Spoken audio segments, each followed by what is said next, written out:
नमस्कार मित्रांनो, तुम्हाला माहिती आहे का, गेल्या 10 वर्षात आपल्या देशात तब्बल 94,000 सरकारी शाळा बंद किंवा मर्ज करण्यात आल्या आहेत। हा दावा कुणाचा नाही, तर नीती आयोगाच्या रिपोर्टमधील आकडेवारीवर आधारित आहे।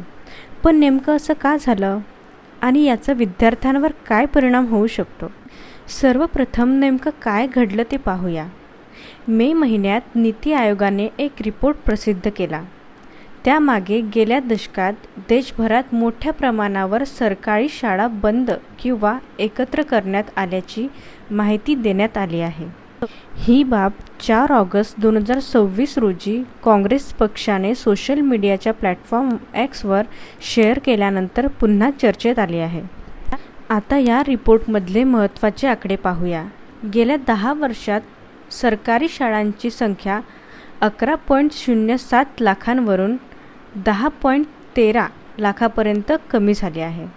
म्हणजेच सुमारे 94,000 सरकारी शाळा बंद किंवा मर्ज करण्यात आल्या। याच काळात सरकारी शाळांमधील विद्यार्थ्यांची संख्या देखील 2.26 कोटींनी कमी झाल्याचं या आकडेवारीत दिसून येतं। पण सरकार असं का करत आहे?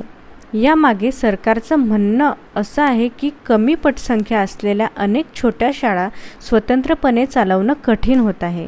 त्यामुळे अशा शाळा एकत्र करून मोठ्या कंपोजिट शाळा तयार केल्या जात आहेत। या मोठ्या शाळांमध्ये चांगले शिक्षक, प्रयोगशाळा आणि अधिक सुविधा उपलब्ध करून देण्याचा प्रयत्न केला जात आहे। या संपूर्ण प्रक्रियेला स्कूल कन्सोलिडेशन असं म्हटलं जात आहे। या धोरणाची पार्श्वभूमीही समजून घेणं महत्त्वाचं आहे। यापूर्वी भारतात प्रत्येक वस्तीत शाळा हे धोरण महत्त्वाचं मानलं जात होतं, जेणेकरून मुलांना घराजवळ शिक्षण मिळू शकेल।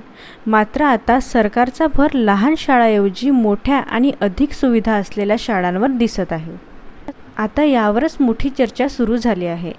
एक बाजू असं म्हणते की मोठ्या शाळांमुळे शिक्षणाची गुणवत्ता सुधारू शकते, तर दुसरीकडे असा प्रश्न उपस्थित केला जात आहे की या प्रक्रियेमुळे गरीब, ग्रामीण आणि आदिवासी भागातील विद्यार्थ्यांच्या शिक्षणाचा संधीवर परिणाम होईल का? विशेषतः ग्रामीण आणि आदिवासी भागातील मुलींच्या शिक्षणावर याचा काय परिणाम होतो, याकडे पुढील काळात लक्ष द्यावं लागणार आहे। म्हणजेच पुढच्या काळात सरकार स्कूल कन्सोलिडेशन या धोरणावर अधिक भर देणार आहे। पण या धोरणामुळे शिक्षणाची गुणवत्ता वाढते की शिक्षणापर्यंत पोहोचणं अधिक कठीण होतं, यावरची चर्चा अजूनही सुरू आहे।